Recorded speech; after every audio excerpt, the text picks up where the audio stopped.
খুনি দালালের দূষরকে আজ প্রোটেকশন দেওয়ার জন্য পুলিশ, সেনাবাহিনী, র্যাব সহ সকলেই তাদের সহযোগিতা করছে।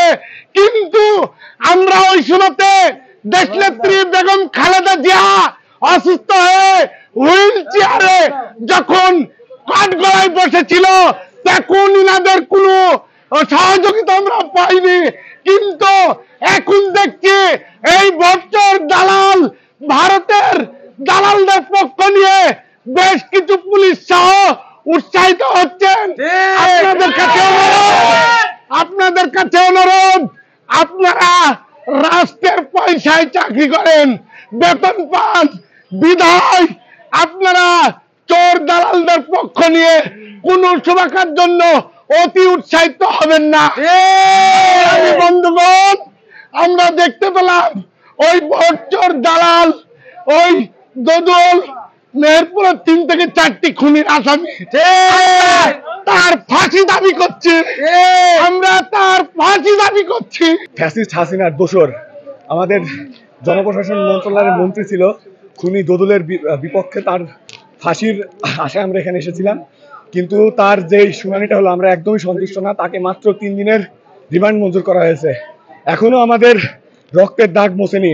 আমার ভাইরা এখনো পঙ্গুত্ব বরণ করে সেই বিভীষিকাময় ঘটনার স্মৃতি বহন করে চলেছে। তারা এখনো ভুলতে পারে না। আর এই দোসরদের আজকে পুলিশ প্রোটেকশন দিয়ে তাদেরকে পুলিশ হেফাজতে রেখে ভিআইপি ভাবে যাতায়াত নিয়ে যাওয়া হচ্ছে। এর কঠোর প্রতিবাদ জানাচ্ছি। দীর্ঘ 17টা বছর মানুষকে নির্যাতন করেছে, নিপীড়ন করেছে, অত্যাচার করেছে। তাদের আইনের আওতায় নিয়ে এসে অবশ্যই শাস্তির ব্যবস্থা করতে হবে, আমাদের হলো এই দাবি। এবং সেটা আদালতে আজকে আমরা প্রমাণ করতে সমর্থ হয়েছি, যার কারণেই আদালত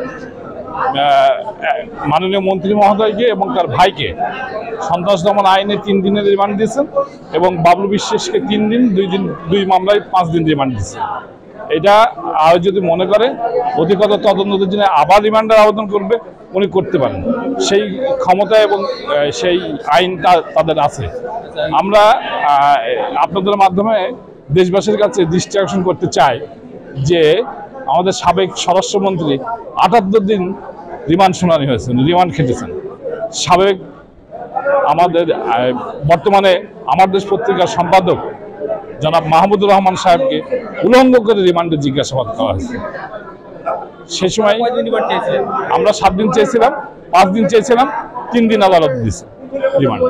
এবং এই আদালতের আদেশে আমরা আপাতত সন্তুষ্ট।